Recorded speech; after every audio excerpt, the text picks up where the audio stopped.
the bringer of light. This 2,000-year promise still haunts us. Darkly in the dungeons of our despair, we hope, how we hope against hope and trust, beyond all reason in a love somewhere that makes this pain a burden we might bear. If only 1,000 different ways we prayed this plea, knowing some answers come slow. A desperate desire for what could be. If only the plea of every low-born heir of Adam. How we long to know what now we merely hope for in our night of deep regret that wrongs will be made right. And though we stumble with imperfect sight, we are loved by the bringer of light.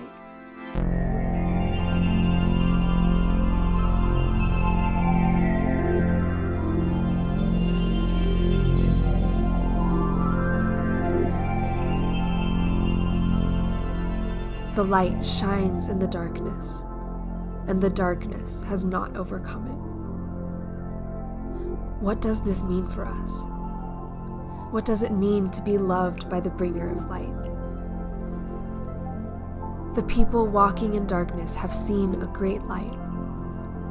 On those living in the land of the shadow and death, a light has dawned. You have enlarged the nation and increased its joy. The people rejoice before you as they rejoice at harvest time, as men rejoice in dividing the plunder.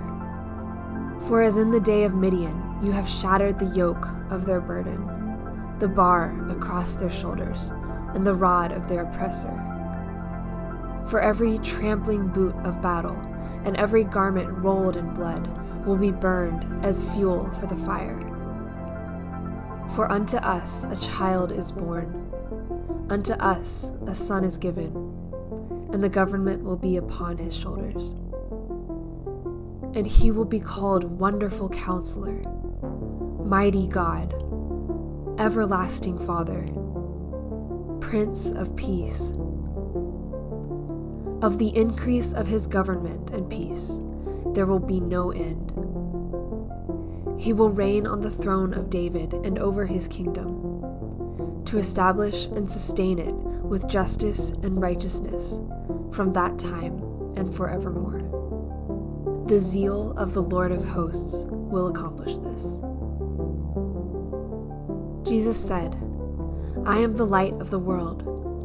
Whoever follows me will never walk in darkness, but will have the light of life. The Lord is my light and my salvation. Whom should I fear? The Lord is the stronghold of my life. Whom should I dread? When evildoers came against me to devour my flesh, my foes and my enemies stumbled and fell.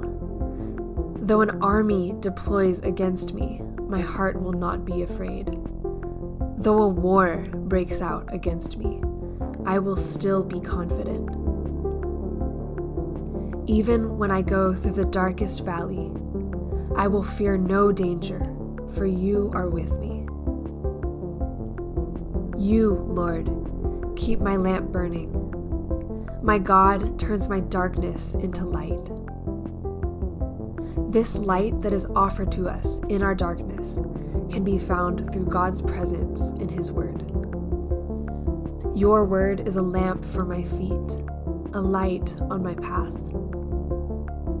In the beginning was the Word, and the Word was with God, and the Word was God. He was with God in the beginning. All things were created through Him, and apart from Him, not one thing was created that has been created. In Him was life, and that life was the light of men. That light shines in the darkness, and yet the darkness did not overcome it. That light is here, from the Father of the heavenly lights, and free to all for the taking. Why would you live your life in the dark when light is offered? And when you let light into your life and fill all your darkness, when you find hope, gain wisdom and understanding, when you experience joy and peace, when you are filled with love, you can pass this life-giving, heart-changing light on to others. You are the light of the world. A city situated on a hill cannot be hidden. No one lights a lamp and puts it under a basket, but rather on a lampstand, and it gives light for all who are in the house. In the same way, let your light shine before others, so that they may see your good works and give glory to your Father in heaven. Arise, shine, for your light has come.